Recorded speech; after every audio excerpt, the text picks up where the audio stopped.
오늘 어버이 주일이죠. 물론 5월 8일 날짜는 지나갔지만 오늘은 전국의 교회가 또 미국도 어버이 주일로 지키면서 우리 부모님들에 대한 그 소원해졌던 사랑 또 효를 기억하고 또 반성하는 그런 날로 지키고 있습니다.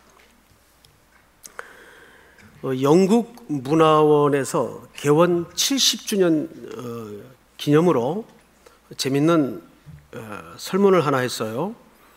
영어를 쓰지 않는 102개국의 4만 명의 사람들에게 그대들이 생각하는 가장 아름다운 영어는, 그들은 영어를 모국어로 쓰지 않는 사람들이에요. 어떤 단어가 생각나십니까? 4만 명이니까 많이들 질문을 했겠죠. 그래서 쭉 모아서 서열을 매긴 겁니다. 제일 1등이 어머니라는 단어예요. 어머니. 그리고 두 번째가 패션, 열정이라는 단어. 세 번째가 스마일. 한번 웃어보세요. 세금 안 내니까. 웃으면 좋죠. 네 번째가 사랑이라는 단어입니다. 그리고 쭉 내려가다가 40번째가 뜬금없이 호박이라는 단어가 나왔어요. 호박. 그리고 호박 다음의 단어가 41번째 바나나. 그리고 49번째가 우산. 그리고 50번째가 캥거루. 근데 50번이 이어져 내려올 때까지 아버지라는 단어는 없었습니다. 밑에 부제가 아주 재밌었어요. 호박보다 못한 아버지.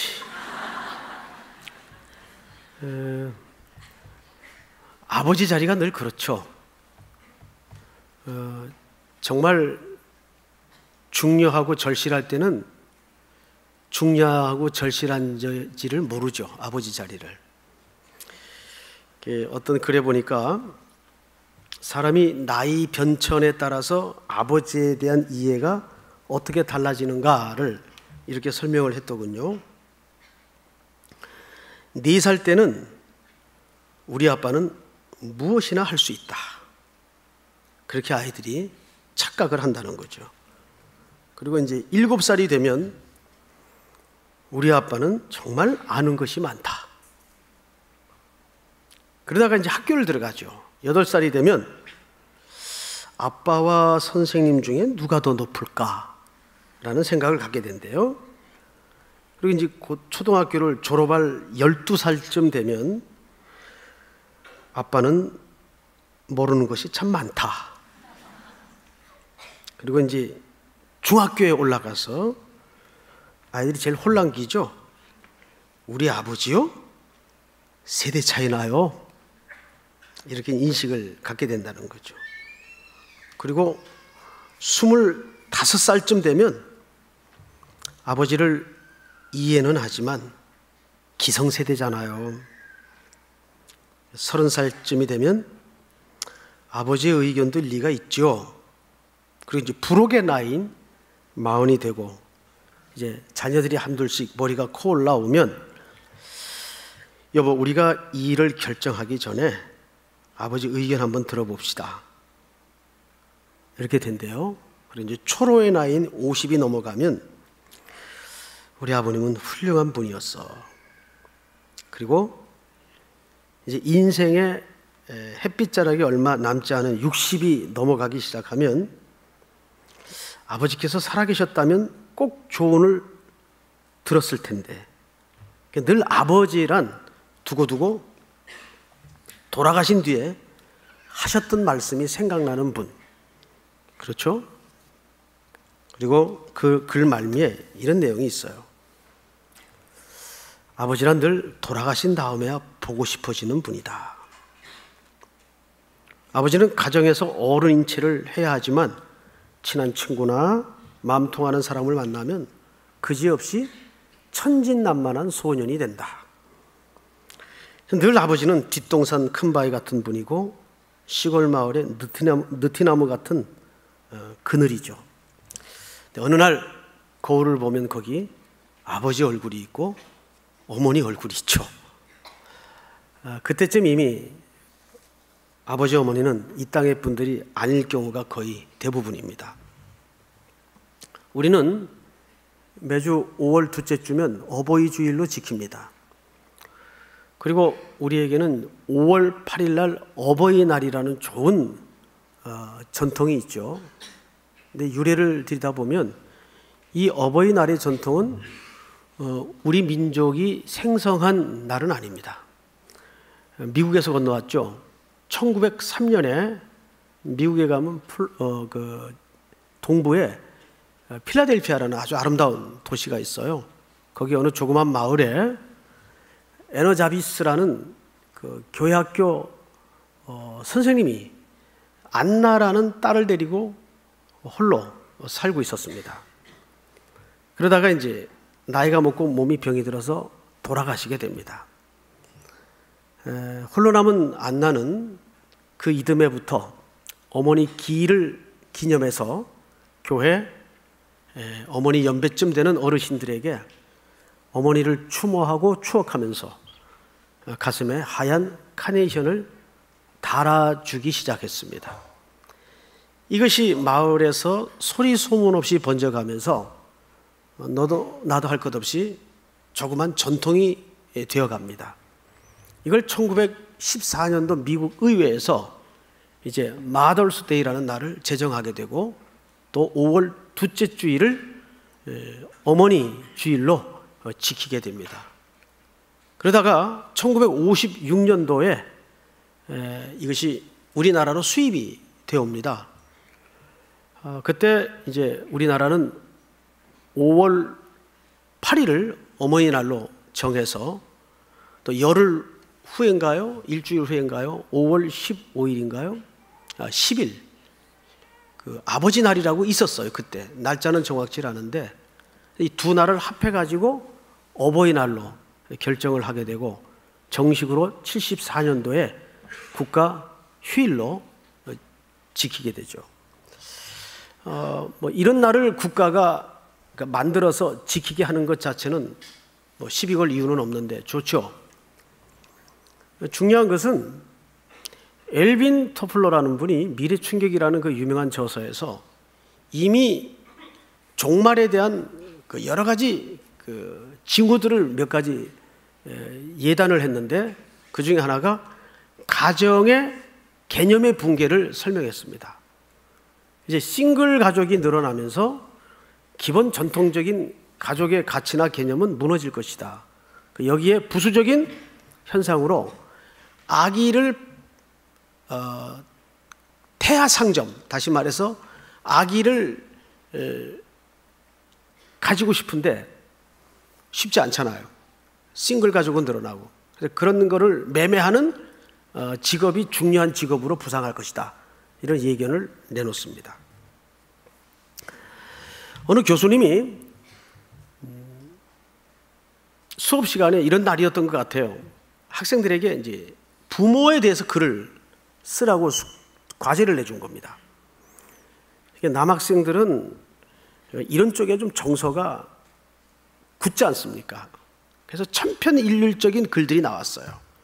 부모란 고마운 분, 꼭 은혜를 갚아드려야 될 분, 이런 정도로 이제 글들이 쭉 나왔는데 어느 여학생 글에 내용을 이 교수가 그 글을 쓰면서 인용을 한 걸 제가 읽어본 겁니다. 어느 여학생이 이런 글을 썼다 그래요. 나는 어머니를 참 존경하고 사랑한다. 그러나 우리 어머니처럼 살지는 않겠다. 아버지 자리든지 어머니 자리든지 그 삶은 무척 외롭고 고달프고 인내를 요구하고 희생을 강요하는 참 서글픈 자리인 것만은 사실인 것 같습니다. 자, 그러면 성경은 왜 유독 10계명에 포함시킬 정도까지 효의 문제에 대해서 강조를 하는가?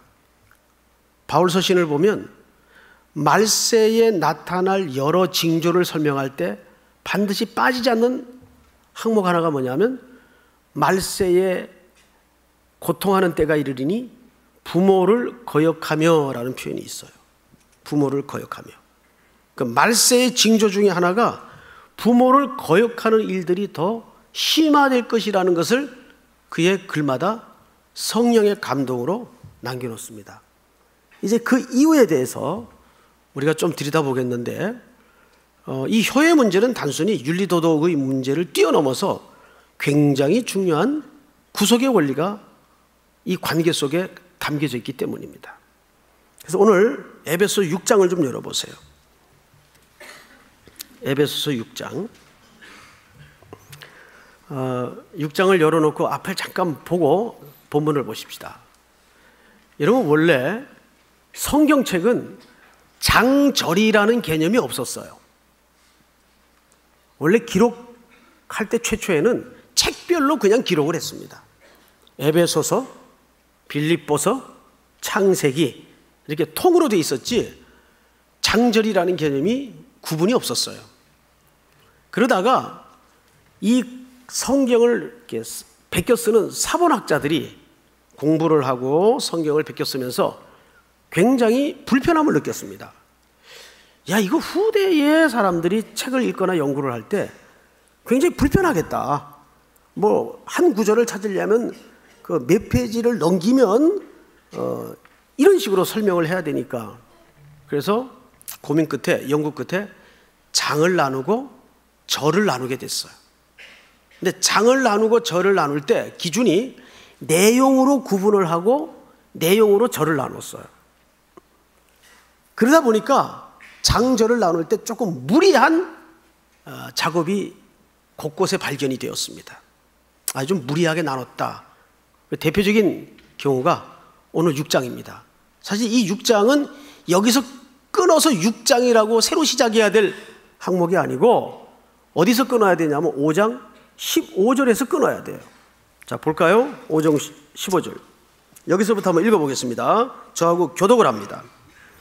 그런즉 너희가 어떻게 행할지를 자세히 주의하여 지혜 없는 자같이 하지 말고 오직 지혜 있는 자같이 하여 세우락기라 때가 악하니라. 그러므로 어리석은 자가 되지 말고 오직 주의 뜻이 무엇인가 이해하라. 술 취하지 말라. 이는 방탕한 것이니 오직 성령으로 충만함을 받으라. 시와 찬송과 신령한 노래들로 서로 화답하며 너희의 마음으로 주께 노래하며 찬송하며 범사에 우리 주 예수 그리스도의 이름으로 항상 아버지 하나님께 감사하며 같이 읽죠. 그리스도를 경외함으로 피차 복종하라. 자, 앞을 보세요. 지금 15절서부터 21절까지 교독을 했는데 여기 아주 익숙한 본문 하나가 등장을 하죠. 술 취하지 말라. 이는 방탕한 것이니 오직 성령의 충만을 받으라. 자, 우리 한국교회에 성령이 소개될 때는 굉장히 좀 편협적으로 편견을 가지고 소개가 됐어요. 그래서 한국 사람들은 성령 충만하면 불러 능력, 은사, 방언 이런 쪽으로만 성령 충만에 대한 이지러진 편견된 그림을 갖게 되었습니다. 물론 성령 충만이라는 내용 속에 이러한 내용들이 포함되는 건 맞아요. 성령 충만하면 방언도 할 수 있고 은사도 받을 수 있고 또 불러 뜨거운 능력도 받을 수 있는데 곧 그것이 성령 충만이다 하는 문제는 틀린 문제입니다. 성령 충만의 진짜 핵심 가치가 뭐냐? 21절입니다. 다시 한번 같이 읽어볼까요? 시작. 그리스도를 경외함으로 피차 복종하라. 자, 성령 충만의 가장 마지막 목적지와 마지막 열매는 그리스도 안에서 피차 복종을 연습하는 것이, 순종을 연습하는 것이 성령 충만의 마지막 가치예요. 결론이에요. 그러니까 성령 충만한 사람은 순종하는 자예요. 하나님께. 믿습니까? 그런데 성령 충만은 그리스도 안에서 그분을 경외함으로 피차 복종하는 연습을 해야 되는데 그 첫 번째 현장이 어디인가를 주목해서 봐야 돼요. 22절을 볼까요? 교독합니다.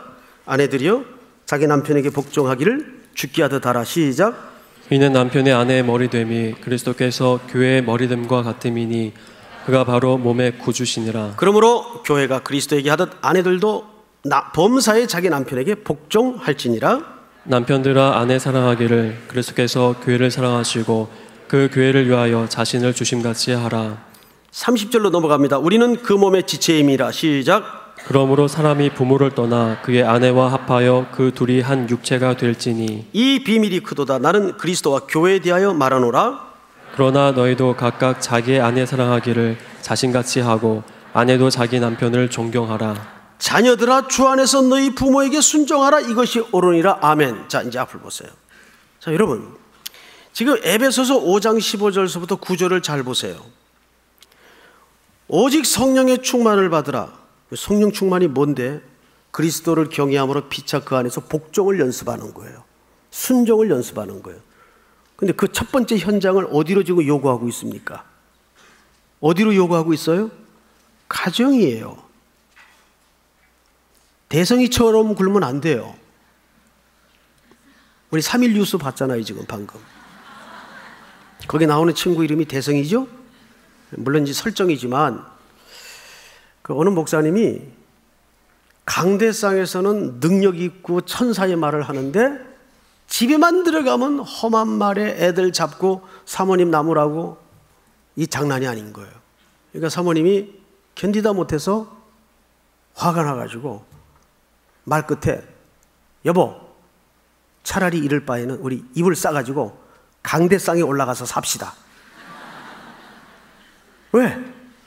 강대상에서만 세워지면 이 남편이 천사야. 그런데 집에만 오면 사탄이 되는 거예요. 그러니까 이럴 바엔 차라리 이불 싸가지고 강대상 가서 삽시다. 그런 사람이 있어요. 교회 와서는 전부 부처님 얼굴처럼 천사들이에요.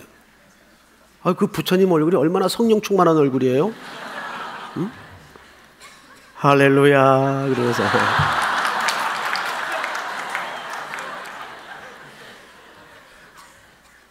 그런데 밖에만 나가면, 집에만 들어가면 이상한 인간들이 많아요. 여러분, 성령 충만의 첫 번째 현장으로 요구된 공간이 어디입니까? 가정이에요. 그리고 그 첫 번째 관계가 부부 관계예요. 그리고 오늘 우리는 그 가족 단위 속에 무슨 관계를 지금 보는 거죠? 부모 자식 간의 관계를 보는 거예요. 그러니까 진정한 그리스도인은 가정에서 인정을 받아야 돼요. 가정에서는 아닌데 밖에서 아무리 잘해봐야 그건 가짜입니다. 가짜. 진짜가 아니에요.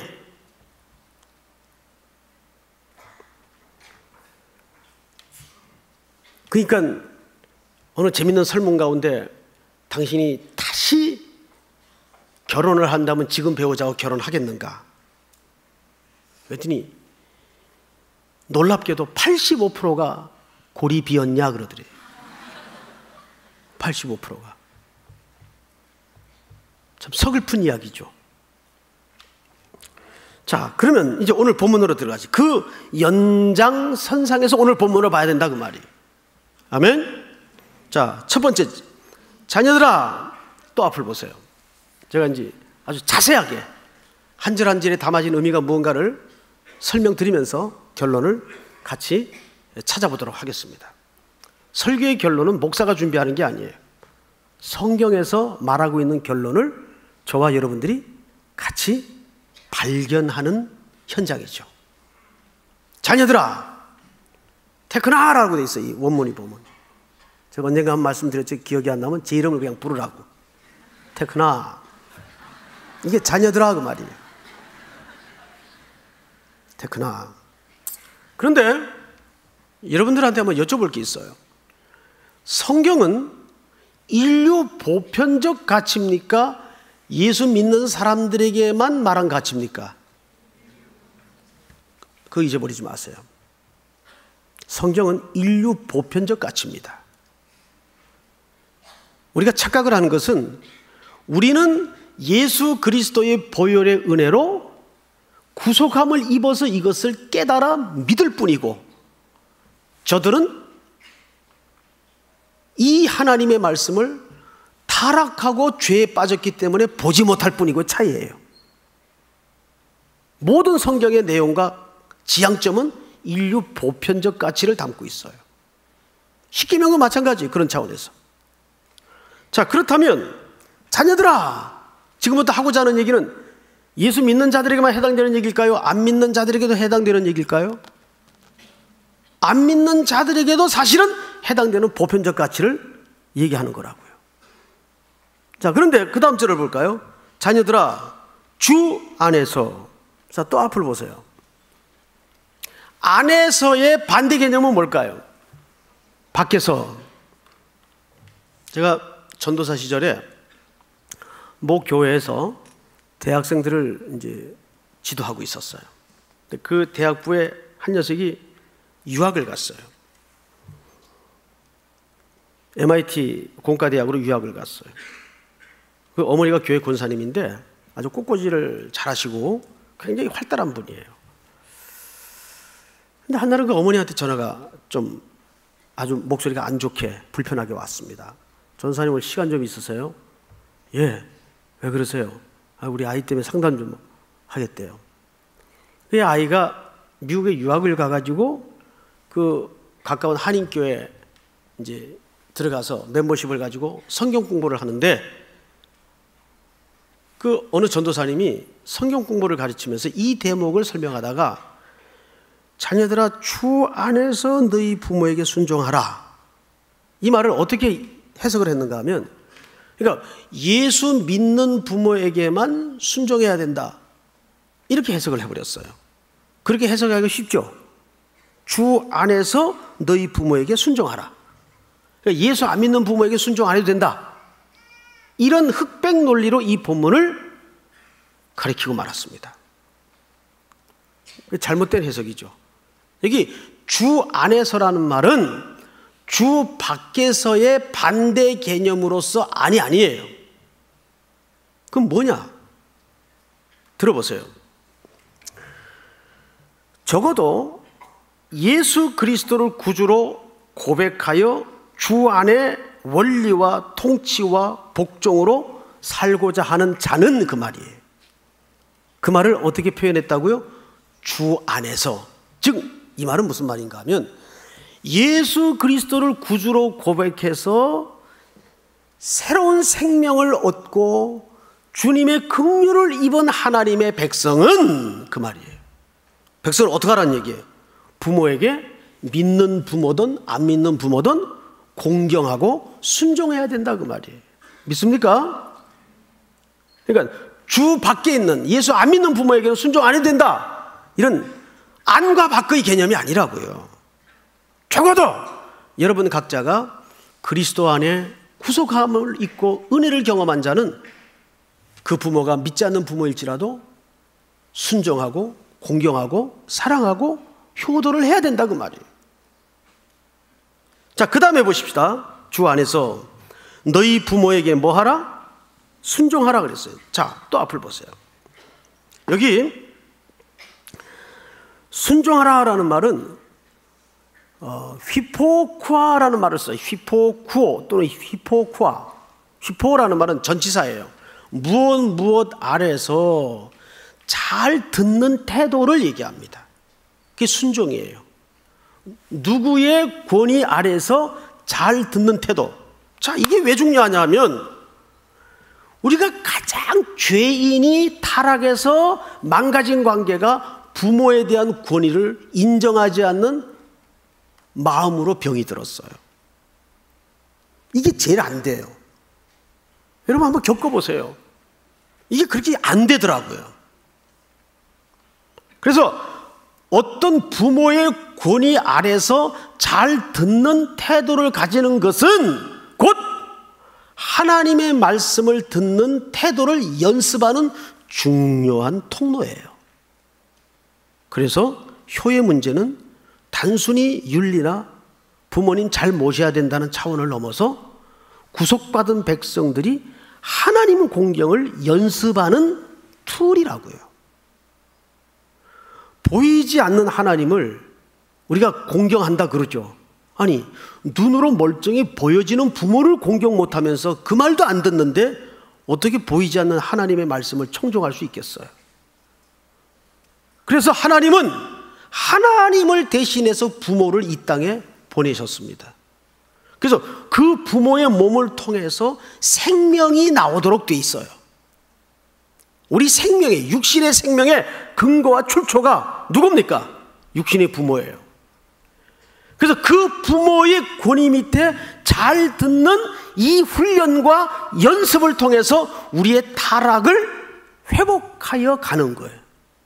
다르죠? 근데 이게 잘 안 된다고요. 왜 그런지 아세요? 그 다음 절을 보세요. 자녀들아, 주 안에서 너희 부모에게 순종하라. 이것이 어떡하니라? 자, 또 앞을 보세요. 옳다는 말의 반대말은 뭐예요? 옳다의 반대말? 틀리다. 그렇죠? 그래서 우리가 우리나라 국어 개념으로 성경을 이해하다 보면 여기서 이것이 옳으니라는 말을 틀린 것의 반대 개념으로 이해를 해요. 그런데 이 본문은 이렇게 되어 있지 않고 따라서 합니다. 이것이 본성이니라. 히브리 사람들의 옳다는 개념은 이것이 하나님이 원래 창조하신 본성이다, 그 말이에요. 머리를 하늘로 둔 짐승은 부모님을 순종하는 것이 뭐라고요? 본성이라고요. 그런데 아담을 통해 죄가 들어오면서 제일 먼저 망가진 게 이 본성이 무너졌어요. 그래서 말세의 징조 중에 부모를 거역하는 항목이 안 빠지는 겁니다. 그래서 구원받은 백성은 그 구원을 완성해가는 과정 속에서 그 무너진 본성을 부모 공경을 통해 뭐 하는 거예요? 회복해가는 싸움을 거는 거예요. 믿습니까? 그러니까 부모에 대한 효의 문제는 내 상실되고 잃어버린 본성을 회복해가는 싸움이라는 걸 잊어버려서는 안 돼요. 이게 본성이에요. 근데 이 본성이 망가졌어요. 하나님은 원래 아담을 창조하실 때 하나님의 권위에 복종하여 순종하여 살 때만 행복자로 살도록 설계하셨어요. 그런데 죄가 들어오면서 그게 제일 먼저 무너졌습니다. 그게 제일 먼저 망가졌습니다. 파괴되었습니다. 그래서 예수 그리스도를 통해서, 그래서 주님이 십자가에 죽으실 때 제일 먼저 부탁했던 게 뭐예요? 요한아, 네 어머니다. 자기 육신의 어머니를 사랑하는 제자에게 부탁하죠. 그게 십자가에서 거듭난 백성들의 순종의 덕목이어야 하기 때문입니다. 믿습니까? 자, 두 번째, 큰 두 번째 2절을 한번 볼까요? 시작. 내 아버지와 어머니를 공경하라. 이것은 약속에 있는 첫 계명이니. 내 아버지와 어머니를 뭐 하라? 자, 순종은 뭐고 공경은 뭘까? 이 공경이라는 말은 값을 매겨라, 그 말이에요. 값을 매겨라.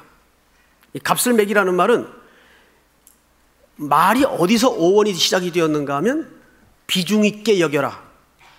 즉 우리 그 인체 기관 중에 제일 무거운 장기가 뭔지 아십니까? 간이라 그래요. 간. 간대가 부었네, 뭐 이런 얘기를 하죠. 그러니까 이 말이 그 의학 개념에서 나왔어요. 몸의 신체 중에 제일 중요한 기관이 간이에요. 부모님들을 집안에서 내 인생 속에서 가치를 매기라는 말은 공경하라는 말인데 비중 있게 여겨라, 그 말이에요. 왜? 늙으면 자연히 상실이 와요. 첫째, 건강이 이뤄집니다. 건강이 이뤄져요. 둘째, 지압이 떨어져요. 따라서 자연히 재정의 상실이 와요. 돈 떨어지면 뭐도 떨어지죠? 관계가 끊어져요. 어쩔 수 없어요. 이게 머지않아 여러분들의 인생에 닥쳐질 재앙의 그림자입니다.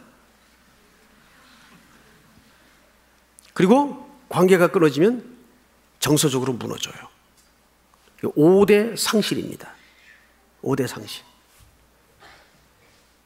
그래서 이제 늘 부모 세대는 어느새 우리 가정에서 다음이 되고 나머지가 돼요. 그걸 피치 못하게 겪어야 되는 부모 세대로서는 얼마나 아프겠어요. 우리 가정의 형편을 한번 돌아보십시다. 그래서 성경은 뭐라고 얘기를 하냐면 네 아버지와 네 어머니를 공경하라. 이것은 약속이 있는 첫 계명이니. 자, 이제 저를 보십시오. 약속이 있는 첫 계명은 십계명을 얘기합니다. 십계명은 모두 몇 개로 돼 있어요? 10개로 돼 있죠. 그리고 1계명서부터 4계명까지는 전부 하나님에 대한 계명이에요. 대신 관계입니다. 그래서 1계명서부터 4계명까지는 전부 엘로힘이라는 하나님의 단어가 등장을 해요. 그런데 5계명서부터 10계명까지는 전부 대인 관계입니다. 이웃을 어떻게 사랑해야 되느냐 하는 문제예요. 이 둘을 합해놓으면 10계명이 이루어지는데 이걸 딱 예수님이 한마디로 정의를 했죠. 먼저는 네 하나님을 사랑하고 둘째는 이와 같으니 네 이웃을 내 몸과 같이 사랑하라. 그게 사실 10계명의 축약판입니다. 자, 그런데 5계명서부터 10계명까지는 대인 관계인데 여기에는 하나님이라는 단어가 1절 들어가질 않아요. 근데 딱 한 군데 들어가요. 대인 관계의 계명 속에 첫 계명 5계명은 하나님이라는 단어가 들어갑니다. 그래서 약속이 있는 첫 계명이에요. 어떤 약속을 하셨나? 3절을 이렇게 약속합니다. 3절 한번 같이 읽을까요? 시작. 이로써 내가 잘되고 땅에서 장수하리라. 이 약속을 하셨어요. 5계명에만 하나님께서 친히 효도하는 자에게는 땅에서 잘되고 네가 장수할 것이다. 자, 여러분, 그러면 효도하는 사람은 전부 부동산 재벌 되겠네요? 그 얘기일까요? 여호수아서를 강의할 때 여러분 기억나시죠? 가나안을 이스라엘은 예레츠 땅으로 정의를 하는데 그 땅은 단순한 공간이 아니라 그리스도 안에서 순종을 연습하는 공간으로서 땅이에요. 그러니까 여기서 말은 네가 땅에서 잘되고 말은 그리스도 안에서 영원한 하나님의 구원의 부여를 누릴 것이다, 그 말이에요. 물리적인 복을 말하는 게 아니에요. 왜 이런 약속을 5계명에만 유독하셨을까요? 여기에 굵은 구원의 그림이 있기 때문입니다. 여러분, 얘기 하나 하고 마칠게요.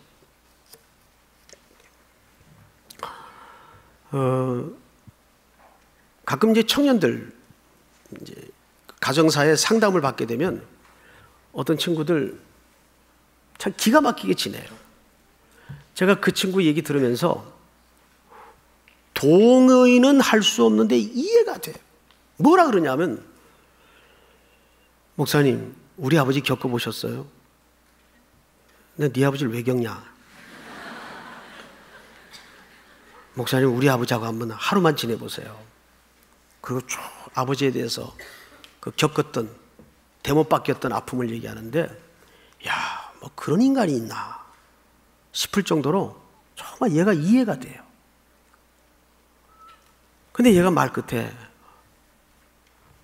목사님, 어떤 때는요 정말 아버지 죽이고 싶어요. 그 말은 동의할 수 없죠. 제가 꼭 해주는 말이 있어요. 야, 이놈아, 아버지는 퍼스널리티 때문에 섬겨야 되는 분이 아니야. 퍼스널리티 때문에 섬겨야 되는 분이라면 나서부터 자격이 없어. 나도 아버지 자격이 없어. 아버지는 퍼스널리티 때문이 아니라 포지션. 하나님이 내 인생에 그 아버지를 아버지로 두셨어. 아버지라는 위치 때문에 아버지를 받아들여야 되고 용서해야 되고 공경해야 되는 거야. 꼭 이 얘기를 합니다. 아마 이 가운데도 그런 부자 간의 부모 간의 관계 때문에 오랜 아픔을 겪는 형제자매들이 많을 거예요. 어떤 때 정말 이해가 돼요. 그 형제의 말을 마지막에 동의할 수는 없지만, 그런데 누가복음에 보면 탕자 이야기가 나오죠. 둘째 아들이 어느 날 아버지한테 와서 자기 몫의 유산을 달라 그래요. 이 발언은 유대 문화상 신명기 율법에 돌로 쳐서 죽이도록 돼 있어요. 유산이라는 것은 아버지가 살아계실 때 아들에게 아무 가치가 없어요. 아버지가 돌아가실 때만 나에게 돌아오는 가치예요. 근데 아버지가 지금 두 눈 시퍼렇게 뜨고 살아계신데 유산을 챙겨달라는 것은 무슨 얘기인지 아세요? 아버지하고 절연하겠다는 얘기를 뛰어넘어서 아버지 빨리 좀 가시죠. 이 공공의 적에 나오는 놈보다 더 나쁜 놈이에요. 근데 웬일인지 아버지는 그 결말을 모를 리 없었을 텐데 줍니다. 떼서 줘요. 이 네 몫이다. 좋아라 그 몫을 챙겨서 아주 다른 나라로 넘어가 버립니다. 머지않아 예상대로 창기와 다 들어먹고 그는 거덜이 나죠. 그리고 유대인들이 가장 혐오하는 짐승인 돼지치기가 됩니다. 얼마나 배가 고팠던지 돼지가 먹는 음식을 먹으려는데 그것조차 주는 사람이 없을 정도로 철저하게 바닥에 떨어져요. 그때서야 자의식이 돌아옵니다. 내가 지금 뭐 하지? 내 아버지 집에는 품꾼도 많고 먹을 게 천지인데 미쳤지. 그런데 아버지의 품성을 믿고 일어나서 돌아가요. 아직도 동구 밖에 집과는 거리가 먼데 아버지가 나와 있어요. 그 말은 매일 문 밖에서 이 자식을 기다렸다는 얘기예요. 멀리서 초라한 행색 하나가 보이는데 아무리 거짓골이 되어 변했을지라도 아버지는 내 자식인 줄 한눈에 알아보죠. 뜁니다. 왜 뛰었을까요? 반가워서. 유대 사람들의 관습을 좀 이해하셔야 됩니다. 유대 사람들은 지구가 두 쪽이 나도 뛰는 법이 없어요. 근데 달려요. 달리는 아버지. 이 자식이 마을로 들어오다가 공동체 누군가의 눈에 먼저 띄어서 발견이 되면 돌에 맞아 죽게 돼 있어요. 그게 율법의 공정한 결과예요. 아무도 그 결과에 대해서 이의를 제기하지 못합니다. 그게 신명기 율법이에요. 그걸 아버지가 알죠. 그리고 그 아들을 향해서 뜁니다. 덮어버려요. 내 아들이야. 안 돼. 아무도 손 못 대. 그리고 그 아들을 집에 데리고 들어와서 벗기고 씻긴 다음에 옷을 입히나요? 좋은 옷을 입혀라. 신을 신기나요? 좋은 신을 신겨라. 송아지를 잡았나요? 살진 송아지를 잡아라. 항상 풍성하게 하세요. 이 구원의 그림이에요. 우리는 이 땅에 나를 생명 주신 부모를 통해서 그 사랑을 배워가는 거예요. 믿습니까? 그런데 어느 날 거울을 보면 거기에 아버지 얼굴이 있고 어머니 얼굴이 있어요. 그때쯤 그분들은 이미 이 땅의 분들이 아니죠. 돌아보니까 저도 아직 어머님을 모시고 있지만은 어머님하고 부모님하고 함께 있는 시간이 그렇게 긴 시간이 아니더라고요. 길지 않아요. 오늘 이 말씀을 듣고 점원을 나서면 여러분 먼저 전화 드리세요. 매달 꼬박꼬박 올라오는 용돈 그거 중요하지만 부모님들이 정말 기다리는 것은 따뜻한 음성 한번 들려주는 거,